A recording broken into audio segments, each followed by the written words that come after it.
მოგესალმებით, ეთერშია გადაცემა რაკურსი ევროპისგან, მე კი მისი ავტორი და წამყვანი გიორგი მიქელაძე გახლავართ. Ჩვენ გადაცემაში ჩვენ გიყვებით ევროკავშირსა და საქართველოზე და ქართულ-ევროპულ ურთიერთობებზე, რომელიც ბოლო 1 წლის განმავლობაში სხვადასხვა ეტაპს გადის, არის სირთულეები, არის წარმატებები, კანდიდატის სტატუსის მიღების შემდეგ არის გარკვეული პოლიტიკური დაძაბულობები და მთლიანობაში როგორ ვითარდება ეს ურთიერთობები, ჩვენ სხვადასხვა სტუმრებთან განვიხილავთ სწორედ ამ საკითხებს. ბოლო 3 კვირის განმავლობაში 28 ნოემბრის შემდეგ კიდევ ერთი ახალი, საკმაოდ რთული ეტაპი წარმოიქმნა ქართულ-ევროპულ ურთიერთობებში და აქედან გამომდინარე დღეს ჩვენს კითხვებს უპასუხებს ქართული ოცნების წევრი საქართველოს პარლამენტის წევრი ბატონი ვლადიმერ ბოჟაძე. მოგესალმებით ბატონ ვლადიმერ, მადლობა ჩართვისათვის. მოგესალმებით, მაყურებელს, მადლობა ჩართვისთვის. ბატონ ვლადიმერ, საკმაოდ ვრცელი საკითხია ზოგადად ქართულ-ევროპული ურთიერთობები და ეს არ შეიძლება განიხილებოდეს რაღაც ერთი, ასე ვთქვათ, ევროპელი ლიდერის ვიზიტით ან რაიმე დასკვნით და ასე შემდეგ, თუმცა ბოლო პერიოდის სიტუაციებით რომ მივყვეთ, ბოლოს იყო ეუთო ოდირის დასკვნა არჩევნებთან დაკავშირებით და შემდეგ გარკვეული ევროპელი პოლიტიკოსებისა და პარტნიორების მხრიდან ამ დასკვნის საფუძველზე განცხადებების გაკეთება. როგორია თქვენი აღქმა ამ დასკვნის და შემდგომ უკვე გადავიდეთ მეორე მხარის, ასე ვთქვათ, აღქმაზე, რომელიც განსხვავებულია ბუნებრივია თქვენ აღქმას და რაც ხშირად ახლავს ეუთო ოდირის თითქმის ყველა დასკვნას ბოლო რამდენიმე არჩევნების შემდეგ. შევახსენოთ ჩვენს მაყურებელს, რომ საქართველოს ევროკავშირის ურთიერთობები ჯერ კიდევ 1992 წლიდან იღებს სათავეს და ყველა ხელისუფლება ყველაფერს აკეთებდა იმისათვის, რომ ჩვენ მაქსიმალურად დავკავშირებოდით და დავახლოვებოდით ევროკავშირს და რა თქმა უნდა ყველაზე მეტი ამ გზაზე აქვს გაკეთებული სწორედ ქართულ ოცნება. თქვენ იცით, რომ ყველა ხელმოსაჭიდი სიკეთე, რაც საქართველოს მოქალაქეებს აქვთ ევროკავშირთან მიმართებაში, სწორედ 2012 წლის შემდგომ მოხდა, ანუ ხელისუფლების ცვლილების შემდგომ, იგივე ასოცირების ხელშეკრულება, ვიზო მიმოსვლა, რომელიც ძალიან მნიშვნელოვანია საქართველოს ყველა მოქალაქისთვის, ასევე თავისუფალი ვაჭრობა, რომელიც ძალიან მნიშვნელოვანია ქართული ბიზნესისთვის და საბოლოო ჯამში კანდიდატის სტატუსი, რომელიც მიუხედავად შანტაჟისა, მიუხედავად ოპოზიციის ცდილობისა, თავის დროზე უსამართლოდ მიღებული კანდიდატის სტატუსი გამოიყენებინათ პოლიტიკური მიზნებისთვის, გვახსოვთ გამოსვლები, ტექნიკური მთავრობის დაყენება, არასამთავრობო ორგანიზაციების მიტინგი და ასე შემდეგ. საბოლოო ჯამში თქვენ იცით, რომ ჩვენ სწორედ ღირსებით, ჩვენი პრინციპული პოლიტიკით მოვახერხეთ ის, რომ ჩვენი პირობა, რაც ჩვენ ჯერ კიდევ 2020 წელს მივეცით საქართველოს მოქალაქეებს, ყველას არა მხოლოდ ჩვენს ამორჩევლებს, რომ 2024 წელს საქართველოს თავად მიმართავდა ევროკავშირის კანდიდატის სტატუსის მოთხოვნით, თუმცა გახსოვთ თქვენ, რომ 2022 წელს დაწყებულმა რუსეთ-უკრაინის ომმა შეცვალა გეოპოლიტიკური მდგომარეობა და თავად პარტნიორება გთხოვეს სამივე ქვეყანას წარგვედგინა განცხადება და თუ უკრაინამ და მოლდოვამ გახსოვთ თქვენ მხოლოდ ერთი განცხადების ფურცელი წარადგინა, ჩვენ დაახლოებით 5000 გვერდამდე დოკუმენტი წარუდგინეთ ჩვენს პარტნიორებს, თუმცა გახსოვთ მაშინ, როცა ჩვენ ივნისში 2022 წლის ივნისში სრულიად უსამართლოდ, მხოლოდ იმის გამო რომ რუსეთს არ დაუწესეთ ორმხრივისთან სანქციები, არ გავაგზავნეთ ჩვენი მოხალისეები ოფიციალურად რუსეთ-უკრაინის ომში და მთავარი თავად არ ჩავერთვით ღიად ომში, ამის გამო სრულიად უსამართლოდ დავისაჯეთ, მაგრამ მაინც სამართლიანობა საბოლოო ჯამში აღდგა, იცით თქვენ იგივე 12 რეკომენდაციის ნაწილის შესრულება, იცით თქვენ როცა რომელშიც ოპოზიცია საერთოდ არანაირი მონაწილეობა არ მიუღია და იგივე მერე უკვე 9 რეკომენდაცია, რომელთანაც ნაწილი გადმოხვა ჩვენ მათ შორის როგორც ახალი 9 რეკომენდაცია და პირველი და უმთავრესი 12-შიც და გახსოვთ მერე უკვე 9 ნაბიჯში იყო პოლარიზაციის შემცირება, რასაც ქართული ოცნება ბუნებრივია ვერ მოახერხებდა ოპოზიციის გარეშე. მე მინდა შევახსენოთ ჩვენს მაყურებელს ასევე, რომ დაწყებული საქართველოს კონსტიტუციით და მისი 78 მუხლით, როცა ახლა ასე აპელირებს ოპოზიცია, რომელსაც იცით თქვენ, რომ ხმა არ მიუწია და არც ერთი კანონი, რომელიც ჩვენ მივიღეთ საქართველოს პარლამენტმა, მიიღო არც ერთი კანონი, რომელიც დაგვაახლოვა ჩვენ ევროკავშირთან ოპოზიციას ხმა არ მიუწია. მეტი თქვენ იცით, რომ ჩვენ ასოცირების ხელშეკრულების 60%-ზე მეტი გვაქვს შესრულებული კანონმდებლობის ჰარმონიზაციის თვალსაზრისით, აქაც ოპოზიციას ერთი კანონისთვის არ მიუწია ხმა და ეს მინდა რომ ჩვენმა მაყურებლებმა კარგად იცოდეს. რა თქმა უნდა, ჩვენ ახლა გვაქვს ძალიან მნიშვნელოვანი ეტაპი ევროკავშირთან, ეს არის უკვე მოლაპარაკების ეტაპზე გადასვლა, რომელიც ასევე ძალიან მნიშვნელოვანი ეტაპია, თუმცა შეიძლება ითქვას, რომ ესეც ტექნიკური საკითხია იმ თვალსაზრისით, რომ ქვეყანას კანდიდატ სახელმწიფოს ეძლევა მოლაპარაკების გახსნის ეტაპზე დამატებითი დავალებები, რომლებიც ასევე შეიძლება შესრულდეს ასოცირების და თავისუფალი ვაჭრობის ხელშეკრულებების შესრულებასთან ერთად. აქაც იცით თქვენ, რომ სრულიად უსამართლო იყო გადაწყვეტილებები ევროპული საბჭოს ლიდერების, როცა იგივე უკრაინა გადაიყვანეს შემდეგ ეტაპზე, გადაიყვანეს იგივე მოლდოვა და არ გადაგვიყვანეს ჩვენ და თქვენ იცით რომ ახლაც გუშინდელი ლიდერების გუშინწინდელი შეხვედრა მანამდე 16 დეკემბერს ევროკომისიის ანგარიში უნდა ყოფილიყო ასევე მიზეზი და საბაბი ოპოზიციისთვის გამოსვლების დესტაბილიზაციის ჩვენს ქვეყანაში, ამიტომაც გაკეთა ის განცხადება, რომელიც გაკეთდა 28 ნოემბერსაც უკავშირდებოდა იმას, რომ ჩვენ ვიღებთ პასუხისმგებლობა საქართველოს პარლამენტი და მთავრობა, რომ ასოცირების ხელშეკრულების 90%-ს შევაცვლებთ და რა თქმა უნდა 2028 წელს თავად ვიქნებით ინიციატორები მოვთხოვოთ ევროკავშირის შემდეგ ეტაპზე გადასვლა და არ დაველოდოთ მანამდე მუდმივად მათი მხრიდან ამგვარი საკითხის დაყენების შანტაჟისთვის თუ პოლიტიკური მიზნებისთვის გამოყენებას. მე რატო ვახსენე კანდიდატის სტატუსი, რომ ჩვენ 2020 წელს რომ შევპირდით ჩვენს მოქალაქეებს, რომ კანდიდატის სტატუსის მოთხოვნით მიმართავდით 2024 წელს, რა იყო ამის მიზეზი, რომ ჩვენი 4 წელი მოვემზადებოდით და მერე მიმართავდით. და ჩვენ ეს პირობა შევასრულეთ არა მხოლოდ მიმართეთ 2024 წელს საქართველოს შეხვდა უკვე კანდიდატის სტატუსი. დაახლოებით იგივე შედარებაა, რომ თუ ევროკავშირი ჩათვლის ხვალე, რომ გაიხსნას მოლაპარაკების ეტაპი, ცუდეთ რომ ჩვენ მზათა ვართ, და ამას ვითხოვთ ჩვენი პარტნიორებისგან, თუმცა 2028 წელს ჩვენს მიერ განხორციელებული რეფორმები, კანონმდებლობის ჰარმონიზაცია, სტანდარტები, რეკომენდაციები, რეგულაციები და ასე შემდეგ, რაც კიდევ უფრო დაგვაახლოვებს თავად ევროკავშირთან, ევროკავშირს უკვე აღარ და ვეღარ დაუტოვებს პოლიტიკური შანტაჟისთვის თუ ასე შემდეგ სხვა პოლიტიკური პროცესებზე ზეგავლენისთვის საშუალებას, რომ არ გაუხსნათ ჩვენს ქვეყანას მოლაპარაკებები და ბატონო ბოდიში 2030 წელს აპირებს გაფართოებას და ჩვენ ჯერ კიდევ ხანგრძლივი დრო გვაქვს და ხანგრძლივი სამუშაო იმისათვის, რომ ჩვენ 2030 წელს გავხდეთ დრო ცოტა გვაქვს, ამიტომ ბევრი კითხვა მინდა მოვასწრო ბატონ ვლადიმერ, დიახ, დაასრულეთ შემდეგ აუცილებლად. ბატონ ვლადიმერ, ბევრი კითხვა მაქვს, მინდა მოვასწრო და დრო ცოტა გვაქვს და აქედან გამომდინარე. ესე იგი, ერთის მხრივ, რაც თქვენც აღნიშნეთ და რაც არაერთ ზოგადად ექსპერტსა და ევროპის საკითხებზე მომუშავე, არა მარტო ქართველ, არამედ უცხოელებს უთქვათ, ნებისმიერი ქვეყნის გაწევრიანება ერთის მხრივ ეს არის სუფთა პოლიტიკური გადაწყვეტილება და შესაძლებელია, რომ ქვეყანა სულ არ აკმაყოფილებდეს იმ სრულყოფილად, ასე ვთქვათ, იმ ტექნიკურ მოთხოვნებს, განსაკუთრებით ეს ეხება ზოგადად აღმოსავლეთ ევროპის ქვეყნებს, რომელიც გაწევრიანების დროს, ასე ვთქვათ, ბოლომდე არ აკმაყოფილებდნენ იმ ტექნიკურ მხარეებს, ეკონომიკური თუ ლოჯისტიკური თუ ინფრასტრუქტურული თუ ასე შემდეგ თვალსაზრისით. აქედან გამომდინარე, ერთის მხრივ თუ სწორად გავიგეთ, თქვენ აღნიშნავთ იმას, რომ 100%-ით ასე ვთქვათ, შესრულდება ყველა ის საკანონმდებლო და აუცილებელი მოთხოვნა, რომელიც ზოგადად აქვს ევროკავშირს კანდიდატი ქვეყნისთვის, რადგან არ დარჩეს ასე ვთქვათ პოლიტიკური გადაწყვეტილებისთვის ინსინუაციები, ანუ ეს იგულისხმება ამ გადაწყვეტილებაში, რომელიც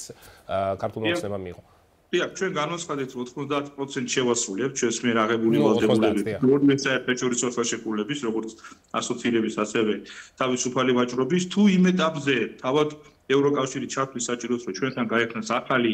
თავი 35 თავიანი, ასე ვთქვათ, მოლაპარაკებების პროცესი, რომელიც ასე სათითაოდ, ასე ვთქვათ, პლუსებით უნდა ჩავხუროთ და მივიდეთ ამ ეტაპამდე ჩვენ პირიქით მზათა ვართ და ეს მინდა კიდევ ერთხელ მკაფიოდ ითქვას და იცოდეს ჩვენო მოქალაქეებმა, ჩვენ მივიღეთ დავალება ჩვენი მოქალაქეებისგან და ამიტომ გავიმარჯვეთ ასე დამაჯერებლად 26 ოქტომბერს და ჩვენო მოქალაქეებმა დაგვავალეს, რომ აუცილებლად გავხდეთ ევროკავშირის წევრები, მხოლოდ ღირსებით, მშვიდობით და კეთილდღეობით, მშვიდობისთვის ვიხდით ჩვენი ფასგურისკო ხელისუფლებას, რასაც ქვია ზეწოლა, სანქციები, მუხარები, რაღაცა თითქოს შეწყვეტილი პროექტები და ასე შემდეგ. ერთადერთი რამის გამო, იმიტომ რომ ჩვენ შევინარჩუნეთ ქვეყანაში მშვიდობა, ის რომ ჩვენ ქვეყანაში ვინარჩუნებთ სტაბილურობას, განსაკუთრებით არჩევნების შემდგომ პერიოდში, განსაკუთრებით 28 ნოემბრის შემდგომ, როცა ღიათ არის მცდელობები მაიდანის მოწყობის, მერე სახელმწიფო გადატრიალების, ქვეყნის უკრაინიზაციის და ასე შემდეგ და ამიტომაც ვისჯებით ჩვენ და ხელისუფლების წარმომადგენლები, განსაკუთრებით შინაგან საქმეთა სამინისტროს და სუსის და ზოგადად სამართალდამცავი სტრუქტურების წარმომადგენლები, რომ როგორ ბედავთ და ვინარჩუნებთ სტაბილურობას ამ ქვეყანაში და ყველაზე მთავარი განვითარება და კეთილდღეობა, იმიტომ რომ თქვენ თავად ახსენეთ პოლიტიკური ნაწილი ევროკავშირის წევრობის და უკვე უნდა ვახსენოთ ეკონომიკური ნაწილი, როცა თუ ქვეყანას არ აქვს შესაბამისი სიმდიდრის დონე ამ თვალსაზრისით, ინფლაციის დონე, ფასების რეგულირების და ბევრი სხვა, რა თქმა უნდა ევროკავშირში არ მიგვიღებენ. მეორე მოქალაქეს განცდა აქვს, რომ ჩვენ კეთილდღეობისთვის გვინდა სწორედ ევროკავშირი, რა თქმა უნდა, იმიტომ რომ უსაფრთხოების ნაწილი ამ შემთხვევაში ჩვენ ნატოსგან საჭიროებთ და თავდაცვას კეთილდღეობის ნაწილშიც არავის ეგონოს რომ ჩვენ ღარიბ ჩამორჩენილ ქვეყანას მიგვიღებენ და ერთდროში გამდიდრდებით. რა თქმა უნდა ეს ზედმეტი ხარჯია თვითონ ევროპისთვის ღარიბი ქვეყანა. ეს მინდა იცოდე რომ ჩვენ რომ მოქალაქეებმა გახსოვთ რაღაცა საუბარი 14 მილიარდზე იყო მე რაღაცა ხან მოუმატა ოპოზიციამ ხან დაუკლო და ასე შემდეგ აგერანიან კანდიდატის სტატუსიც აქვს და მოლაპარაკებების გახსნილი მოლდოვას და უკრაინას და ვნახოთ აბა კანდიდატის სტატუსის მერიან ამ ნაწილზე მინდა გკითხოთ ბატონო უკრაინა მარტივის გამორომია ჩვენი ძირითადი ამ ნაწილშიც ვაგრძელებით მათ შორის ევროკავშირში პირველ ადგილზე ყოფნას ეკონომიკური ძის თვალსაზრისით და თქვენ ხედავთ რომ ახლა რადიკალური ოპოზიცია პოლიტიკური კრიზისის შექმნის ცდილობის გარდა ცდილობენ ასევე ეკონომიკური კრიზისის შექმნას ხო გარკვეული ბიზნესები თითქოს გაფიცვა და ასე აქაც ჩვენ ყველაფერს გავაკეთებთ რომ ეს წელი დავასრულოთ ორნიშნე ეკონომიკური ზრდით ლარი იყოს მხარი გაიზარდოს შემოსავლები მომავალ წლიდან არ მხოლოდ სახელმწიფო ბიუჯეტში ან ავტონომიური ბიუჯეტებში არამედ მათ შორის შემოსავლები ჩვენი მოქალაქეების გაიზარდოს ხელფასის საჯარო სექტორში კერძო სექტორში ესეც ერთ-ერთი მდგენელია და თუ ამ ქვეყანაში მოხდა სახელმწიფო გადატრიალება მაიდანი ომში ჩართვა ამერწუნეთ 2030 წელს ყველას მიიღებენ ჩვენს გარდა იმიტომ რომ ჩვენაც ეკონომიკური მდგენელი დავაკმაყოფილეთ და პოლიტიკური მდგენელიც. ბატონ ვლადიმერ, ესეთი მომენტია, ევროკავშირში ბუნებრივია, ხშირად საქართველოში, აი ჩვენი გადაცემას რაც ვაკეთებთ ამ თემასთან დაკავშირებით, ხშირად საქართველოში განურჩევლად პოლიტიკური პრეფერენციისა მოქალაქეებს აქვთ განცდა, რომ ევროკავშირი რაღაც არის ერთი მექანიზმი, სადაც მხოლოდ ერთი აზრი არსებობს რაღაც საკითხებთან დაკავშირებით და სხვანაირად არ შეიძლება იყოს. თუმცა რა თქმა უნდა, ევროკავშირში თავად ქვეყნების აზრები განსხვავდება, არ მარტო საქართველოსთან მიმართებაში უამრავ საკითხთან დაკავშირებით. და ამასთან ერთად ევროპის ორ მთავარ ასე ვთქვათ წამყვან ძალაში გერმანიასა და საფრანგეთშიც საკმაოდ ისეთი მძაფრი პოლიტიკური კრიზისია იმის გაგებით რომ შოლცის მთავრობა დაიშალა და 23 თებერვალს უკვე რიგგარეში არჩევნებია სადაც ასე ვთქვათ ალტერნატიულ პარტიას საკმაოდ მაღალი რეიტინგი აქვს და არის იმის ალბათობაც რომ გაიმარჯვოს საფრანგეთში პრემიერ-მინისტრები იცვლება ბოლო პერიოდში ბიუჯეტის დამტკიცებასთან დაკავშირებით ამ კონტექსტში ხომ არ არის დაუშვათ იგივე თქვენი ხელისუფლების მხრიდან გათვლა რომ რადგან ზოგადად პოლიტიკა და გეოპოლიტიკა ბოლო უკრაინის ომის შემდეგ ძალიან სწრაფად ცვალებადია ის იყოს ადაპტირებადი ყველა იმ შესაძლო ფაქტორთან ასე ვთქვათ რაც შეიძლება დაჯდეს იგივე ევროკავშირში იგივე ამერიკის შეერთებულ შტატებში ან ზოგადად კავკასიის რეგიონის მიმართ მიდგომაში ადაპტირების თვალსაზრისით რამდენად ეფექტურია თქვენი აზრით ხელისუფლების მოქმედება თუნდაც ბოლო 12 წელი რო ავიღოთ და განსაკუთრებით ბოლო 10 წელი და აქ ასე უნდა ვიგულისხმოთ უკანასკნელ წლებში ზეწოლა LGBT პროპაგანდასთან მიმართებაში თავად ევროკავშირი ბუნებრივია შეიცვალა, თუმცა შეიცვალა იწილა თავად ევროკავშირის ბიუროკრატია, რომელიც ამ ეტაპზე როგორც ჩანს ყველაზე სერიოზული ხელისშემშლელი ფაქტორია ჩვენი და ევროკავშირის ურთიერთობაში. ბიუროკრატია, რომელიც იცვლება, რომელიც იცით რომ თავად ევროკავშირში ევროპარლამენტის არჩევნებზე არის დამოკიდებული და რა თქმა უნდა რა განწყობებიც არსებობს ევროკავშირის წევრ სახელმწიფოებში ეს მე აისახება იგივე ბიუროკრატია. შენ რო გავიხსენოთ ევროკავშირის წინა ელჩის განცხადებები, მანამდე დისკუსიები ერთნაირსკეციანთა ქორწინების დაკანენობაზე და ასე შემდეგ, მუდმივად იყო საუბარი ევროკავშირი და რომ ეს არის სახელმწიფო შიდა საქმე. ძალიან ბევრი სახელმწიფო ევროკავშირის წევრი, მათაც არ აქვთ დაშვებული და კანონმდებლობით აქვთ აკრძალული ერთნაირსკეციანთა ქორწინება, სხვა დამატებითი საკითხები და ეს საკმაოდ ბევრი ამასეთი ქვეყანა ევროპაში. თუმცა ახლა აღმოჩნდა რომ ბოლო წლები და თქვენი ცით ახლა რას საყვედურობენ ყველაზე მეტად განსაკუთრებით ამ ბოლო 1 წლის განმავლობაში ეს არის გამჭვირვალობის კანონი, რომელიც თავად ევროკავშირი აპირებს ევროკავშირის მასშტაბით გარკვეული სტანდარტების დაწესებას, არერთ წევრ სახელმწიფოს უკვე აქვს და მთავარი თქვენი თვითონ ჩვენთან დისკუსიების მერე რუსული კანონის სახელით მერე წავიდა და საფრანგეთმა მიიღო კიდევ უფრო რუსული კანონი, კიდევ უფრო მკაცრი ჯარიმები, სისხლისამართლებრივი პასუხისმგებლობით, ჟურნალისტების და იურისტების პირდაპირ როგორც მოწვევის ჯგუფის გამოცხადებით და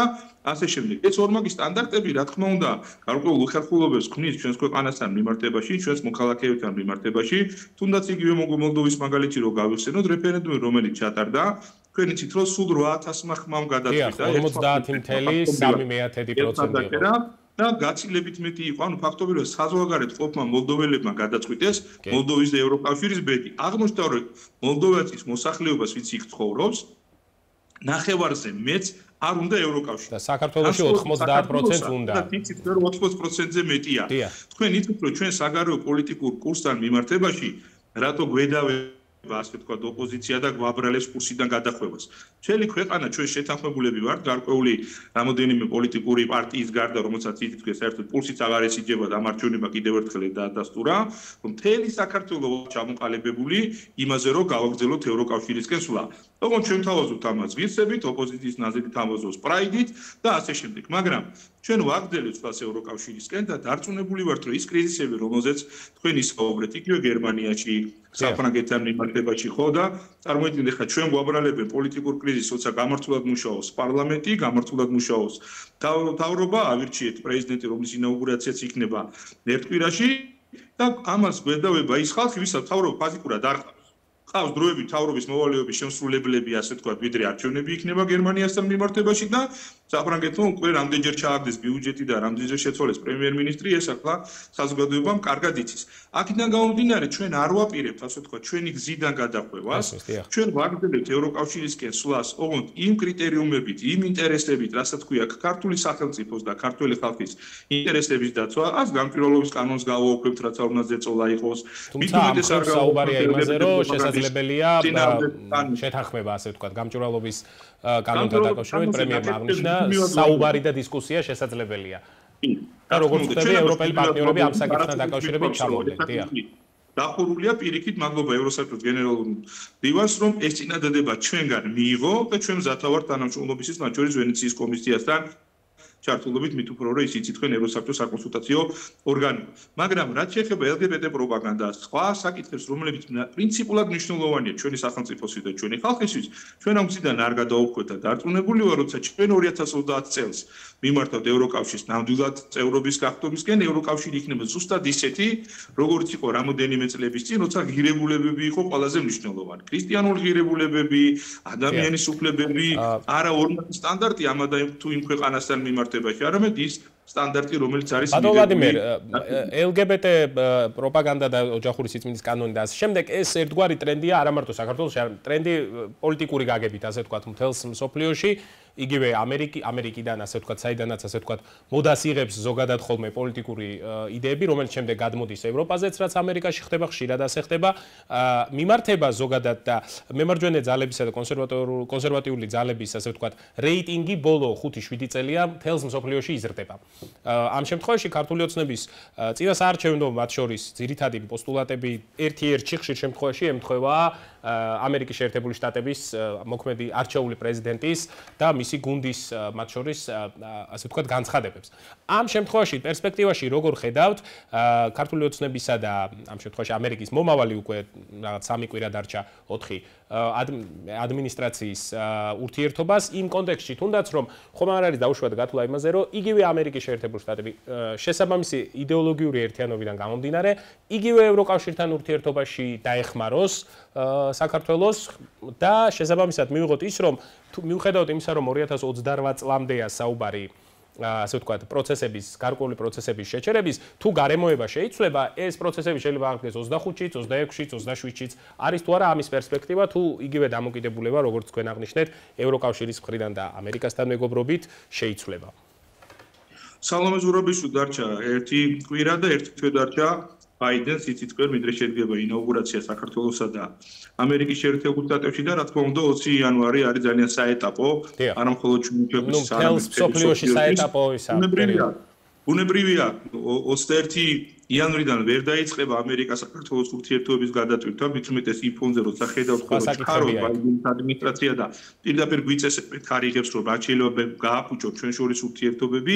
თუმცა რა თქმა უნდა ის ღირებულებები, რითაც ჩვენ ვიწავდებით ამორჩევლის წინაშე, ის ღირებულებები და პირველ რიგში ეს არის მშვიდობა, ქრისტიანობა და ასე შემდეგ, რაც იყო საარჩევნო კამპანიის მთავარი ნაწილი, მათ შორის დონალდ ტრამპის რა თქმა უნდა მნიშვნელოვნად შეცვლის არა მხოლოდ საქართველოს ამერიკის, არამედ საქართველოს ევროკავშირის ურთიერთობებისაც, იმიტომ რომ თქვენ თავად ბრძანებთ, რომ ამერიკა რა თქმა უნდა განსახდეს ევროკავშირის პოლიტიკაზე. აქედან გამომდინარე, ჩვენ ვrჩებით იმ ღირებულებების ერთგული, რაც მანამდეც ვიყავით, ეს გაგრძელდება მომავალში და ჩვენ დარწმუნებული ვართ, რომ ისევე როგორც ამერიკაში შეიძლება მომავალი 4 წელი ძალიან ბევრი რამე სერიოზულად იგივე მოხდება თავად ევროკავშირში და თავად ევროკავშირის წევრ სახელმწიფოებში, იგივე რიგარიში არჩევნები გერმანიაში, სხვადასხვა პროცესები, რომლებიც ასევე მიდის წევრ სახელმწიფოებში, სულ უფრო იზრდება იმ სახელმწიფოების რიცხვი, ვინც უბრუნდება ძირითად ღირებულებებს და ეს იცით თქვენ რომ ევროკავშირის ღირებულები სწორედ ქრისტიანული ღირებულებებია და ეს 12 ვარსკვლავი სწორედ ქრისტიანობას უკავშირდება და არა რაიმე სხვა. მაგრამ თავარი რა თქვენ ძანეთ და კიდევ ერთხელ თქვენ აღწერეთ რომ შეჩერებულია პროცესი შეჩერებული არ არის ჩვენ ჩვენი მხრივ ვაგრძელებთ ჩვენი ვალდებულების შესრულება თუმცა რა თქმა უნდა ჩვენ გვაქვს მოლოდინი რომ ევროკავშირი ამ 4 წლის განმავლობაში რაღაცა ეტაპზე სწორედ ჩვენი დამსახურებით ღირსები და პრინციპულობიდან გამომდინარე თავად დაგვიძახებს და ყოველგვარი წინაპირობების გარეშე გადაგვიყვანს მოლაპარაკებების ეტაპზე ჩვენ უბრალოდ ვამბობთ რომ ეს 4 წელი ჩვენ ამ საკითხებს არ დავაყენებთ, იმიტომ რომ წლის განმავლობაში რამდენჯერმე არ ქონდეს ოპოზიციას საშუალება ისევე როგორც ინიციატივა არ იქნება თქვენი მხრიდან, მაგრამ თუ იქნება მეორე მხრიდან იქნება 24 საათიანი შრომა როგორც თავრობის ასევე პარლამენტის მეც ახლა მაგალითად გარემოს დაცვის კომიტეტში ვარ და ორ დოკუმენტზე ვმუშაობ. ახლა სამ წუთში რომელიც დაგვაახლოვებს ევროკავშირს, ასე არის სხვა კომიტეტები, ნახეთ ნებისმიერი სამინისტრო ვალდებულება რეფორმებზე, კონკრეტული რეგულაციები, კონკრეტული ინსტრუქტურები, მუხლი და ინსტრუქციაა. ნახეთ, როგორც კანდიდატის სტატუსი სრულად უსამართლოდ არ მოფცეს და გახსოვთ ამას რა მოყვა ჩვენს ქვეყანაში, როგორ ცდილობდა ესარგებლა ამით ოპოზიციას და ახლაც იგივე თქვენ ხედავთ, რომ იგივე მიუხედავად იმისა, რომ გაია კალასი იგივე გაბატონი მეცოლა აღიარებენ 29 დეკემბერს იქნება ეყოლება საქართველოს ახალი პრეზიდენტი ამბობენ რომ 29 დეკემბრამდე ბევრი დროა და კიდე ბევრ რამეს მოვასწრებთ ანუ ჩხარობენ რაც შეიძლება გააფუჭოს სიტუაცია მაქსიმალურად რომ იქნება ოპოზიციამ შეძლოს ვიდრე ამერიკაში არ შესულა ახალი ადმინისტრაცია და არ დაუწყია ფუნქციონირება ვიდრე სალომე ზურაბიშვილი როგორც ბერკეტი უჭირავთ ხელში იქნება რაღაცა მოხდეს ამ ქვეყანაში ისეთი რომ ან ქვეყანა გადატრიალდეს მაიდანი მოხდეს და სხვაგვარად გაგრძელდეს ეს პროცესები და იგივე ტრამპს უკვე დავხდეს არა რუსეთ-უკრაინის ომი მხოლოდ არამედ საქართველოს რუსეთის ომი არეულდარეული სამხრეთ კავკასია და მთელი რეგიონი ჩვენს გარშემო ან თუ შევძლებთ ჩვენ მშვიდობით სტაბილურობით გავივლით ამ პერიოდს რა თქმა უნდა მე სხვა განცხადებებს მოვისმენთ ევროკავშირის ბიუროკრატიისგანაც და რა თქმა უნდა მათ შორის ამერიკისგანაც ამიტომ ჩვენთვის ძალიან მნიშვნელოვანია ის დავალება რომელიც ჩვენ მივიღეთ არა მხოლოდ ჩვენი ამორჩეულებისგან მათ შორის მთელი საქართველოსგან იმიტომ რომ ჩვენ მთელი საქართველოს პარლამენტი ვართ მთელი საქართველოს მთავრობა და პრემიერ-მინისტრია ირაკლი ყობახიძე და არ არსებობს ძალიან მცირე გამონაკლისის გარდა ადამიანი ვისაც არ უნდადეს ევროკავშირი და ნატო ამიტომ ჩვენ ყველა მოქალაქის ყველა ამორჩეულის დავალებას შევასრულეთ მომავალი 4 წლის განმავლობაში რა წამს ევროკავშირი დაგვიძახებს რომ თქვენ გეკუთვნით არ გეკუთვნით ასეთები ხართ ისეთები ხართ არ აქვს მნიშვნელობა ჩვენ ვიწყებთ ქვედა მოლაპარაკების ეტაპს იმ წამს პრემიერ-მინისტრი ამ დოკუმენტზე ხელს მოაწერს და გადავალთ ბატონ ვლადიმერ აუცილებლად უნდა მცირე დრო დაგვრჩა უნდა კითხოთ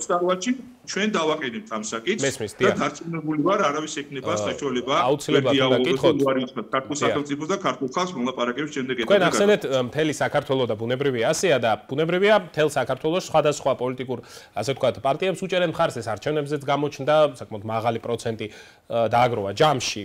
ოპოზიციამ მთლიანობაში ამ აქციებზე ბუნებრივია პოლიტიკური წარმომადგენლობის გარდა არიან ჩვეულებრივი მოქალაქეები რომლებიც შესაძლოა არჩევნებზე კიდევაც ქართული ოცნების მხარდამჭერებიც იყვნენ და ასე შემდეგ მე მაქვს ესეთი კითხვა ხომ არ არის ამ 12 წლის მანძილზე ხომ არ არის კიდევ უფრო მეტი სამუშაო ცნობიერების ამაღლების ევროკავშირთან ურთიერთობების უფრო დეტალიზაციის კუთხით იმიტომ მაქვს ეგ შეკითხვა რომ როდესაც მაგალითად ჩვენ მოქალაქეებს ხშირად ვესაუბრებით ევროკავშირზე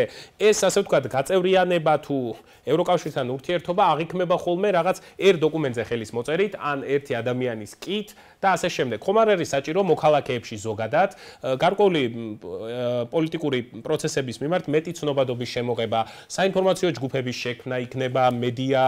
დაფარვა ამ ყველაფრის იგივე მთავრობის მხრიდან გულისხმობ უფრო კარგად ახსნა იმის თუ რატომ მიიღო დაუშვათ მთავრობამ ეს გადაწყვეტილება ის გადაწყვეტილება და ასე შემდეგ აი ამ კუთხით თუ ფიქრობთ რომ საჭიროა მეტი მუშაობა იგივე ხელისუფლების მხრიდან საპარლამენტო დონეზე ან სამთავრობო დონეზე 28 ნოემბერს გაკეთებული განცხადების არასწორად აღქმამ და გაგებამ რა თქმა უნდა ეს საჭიროებები კიდევ უფრო ნათლად დაგვანახა მიუხედავად იმისა რომ მთელი საქართველოს და მოქალაქეებს აბსოლუტური უმრავლესობა ამ ყველაფერზე ვართ შეთანხმებულები, როგორც ჩანს, არ აქვს ამას მნიშვნელობა ჩვენი ამორჩეველი იყო თუ სხვა პარტიების ამორჩეველი, გვაქვს ძალიან ადვილი და ესეთი მარტივი წარმოდგენა ევროკავშირში გაწევრიანებაზე, რომ აი 28 ნოემბერს რაღაცა გავაჩერეთ, მე 29-ში არა კიდე დავიწყეთ და თურმე რაღაცა ერთ გადაწყვეტილებაზე ან ერთ განცხადებაზე ქვეყნის შიგნით იქნება თუ ქვეყნის გარეთ არის რაიმე დამოკიდებული. მიზანი არის მარტივი. ეს არის 2030 წელი, როცა არის თარიღი, როცა თავად ევროკავშირი აპირებს გაფართოებას. ის არ გაფართოვდება არც ერთ შემთხვევაში ამ 6 წლის განმავლობაში. არ და ვერ. ჩვენს გარდა მას ყავს 10 სახელმწიფო, რომელიც ასევე იბრძვის ჩვენთან ერთად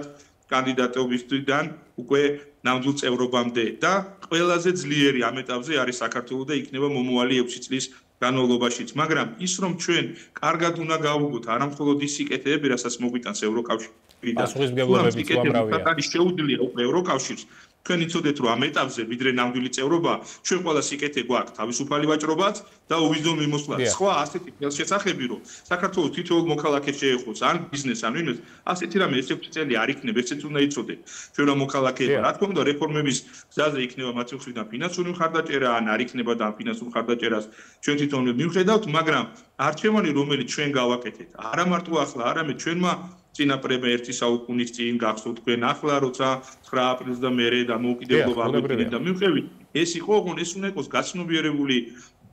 ამ თვალსაზრისით გზა და ეტაპი, თორე არჩევანი გაკეთებულია, ამ გზიდან არავინ ვერ გადაუხვევს და ჩვენ კონსტიტუციაში როცა 78 მუხლით ჩავწერეთ, მარტო ჩვენი პარტიისთვის და ჩვენი ხელისუფლებისთვის კი არ ჩავწერეთ. ჩავწერეთ მომავალშიც, იმიტომ რომ ვიდრე ჩვენ არ გავხდებით ევროკავშირის ნამდვილი წევრები, ნატოს წევრები, ეს კონსტიტუციური მუხლი ყოველთვის იმუშავებს და ნებისმიერი ხელისუფლებისთვის იქნება სავალდებულო. თქვენ იცით რომ სახელმწიფოს აქვს ნატოს და ევროკავშირის საინფორმაციო ცენტრი, 30 წამი დაგვრჩა და თუ შეიძლება მოკლედ ვთქვათ. საგნები უმაღლეს სასწავლებლებში, სკოლებში და ასე შემდეგ, თუმცა რა თქმა უნდა ჩვენ დიალოგი ჩვენსავე მოქალაქეებთან და ეს არ გვეხება მხოლოდ ჩვენ როგორც პოლიტიკურ პარტიასთან ხელისუფლებას, ასევე ოპოზიციამაც, არც ოპოზიციამ არ უნდა მოატყუოს, რომ თუ ხვალ ახლა დაიღურება ხელისუფლება შეიცვლება, თქვენ წარმოიდგინეთ ოპოზიცია რა მოთხოვნებით მიმართავდა ევროკავშირს. თავის დროზე ასოცირების ხელშეკრულება არ გაეფორმებინათ, არ მოეცათ უვიზო მიმოსვლა, თავისუფალი ვაჭრობა, კანდიდატის სტატუსი. თქვენ ვინმესგან გაგიგიათ, რომ ჩვენ ვიმსახურებდით კანდიდატის სტატუსს და უსამართლოდ არ მოგწეს? ვერც სალომე ზურაბიშვილისგან, სამწუხაროდ და ვერც ერთი ოპოზიციონერისგან ამას ვერ გაიგებთ. ახლაც რო კითხოთ, რეფორმების თვალსაზრისით წინა ვართ უკრაინაზე და მოლდოვაზე. ჩვენ რატომ გვეჭიდავებიან, აქ რატომ არ ეჭიდავებიან ევროკავშირს და არ ეუბნებიან, რომ ეს ხელისუფლება ასეთია, ისეთია, ვიღაცა მოგწონს, არ მოგწონს, მაგრამ გადაგვიყვანეთ მოლაპარაკების ეტაპზე. ამას რატომ არ აკეთებენ? და რატო ეხვეწებიან პირიქით უვიზო მიმოსვლის შეჩერებასაც კი რომ გაგიჟდეს გადაერიოს საქართველოს აბსოლუტური მოსახლეობის აბსოლუტური უმრავლესობა და ამ ხოცეს ხელისუფლება მერე მოვიდეს სისხლიანი ნაციონალური მოძრაობა და იმას აღუდგინონ უვიზო მიმოსვლა. ეს ხო წარმოუდგენელი ამბავია. უნდა დაგემშვიდობოთ ბოდიში ჩვენი თუ ამოიწურა ვერც ერთ ოპოზიცია რომელიც ასე ებრძოდა საკუთარ სახელმწიფოს და სახელმწიფოს მთავარ მიზანს. დიდი მადლობა ბატონ ვლადიმერ, ამოგვეწურა ყველა დრო აუცილებლად საინფორმაციო წყობა უნდა დაგემშვიდობოთ. მადლობა ჩართვისათვის. საქართველოს პარლამენტის წევრი ვლადიმერ ბოჟაძე გვერდებოდა პირდაპირ ეთერში 6 საათზე თქვენ უკვე ქეთი ბოლქვაძესთან ერთად საინფორმაციო შეგიძლიათ უყუროთ. ნახვამდის.